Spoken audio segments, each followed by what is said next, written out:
আগের পার্টে দেখলে আমরা পুজো দিয়ে হোটেলে ফিরে এসেছিলাম রাত্রেবেলা। পরের দিন সকালবেলা উঠে আমি আমাদের হোটেলে ব্যালকনি থেকে তোমাদের একটু রাস্তাটা দেখিয়ে দিলাম। জাস্ট অপোজিটের রাস্তাটাই মন্দির যাওয়ার রাস্তা ছিল। দেন রেডি হয়ে আমরা ব্রেকফাস্ট করে নিলাম। ব্রেকফাস্ট করে চলে গেছিলাম আমরা একটু তারাপীঠ মহাশ্মশানে ঘুরতে। আর এই ভিডিওগুলো মা করে এনেছিল, আমি নিচে অবধি যাইনি।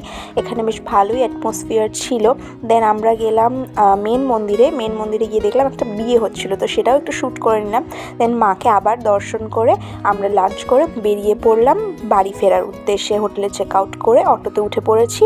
দেন আবার সুন্দর রাস্তা দেখতে দেখতে ফাইনালি পৌঁছে গেলাম স্টেশনে। সেখান থেকে ট্রেন ধরে বাড়ি ফিরবো। বাট আজকে আমরা সেম ট্রেনে ফেরা সত্ত্বেও আমাদের খুব প্রবলেম হচ্ছিলো। যেমন ট্রেন লেট ছিল সেরকম ট্রেনে ভিড় ছিল, তো আমি ভীষণ এক্সস্টেড হয়ে পড়েছিলাম। তো ফাইনালি কিছু তো করার নেই, ট্রেন তো আর ওখান থেকে চেঞ্জ করা যাবে না। একটা সুন্দর সানসেট দেখতে দেখতে বাড়ির পথে ফিরে এলাম আমরা। আবার দেখা হচ্ছে পরের একটা ব্লগে। টাটা।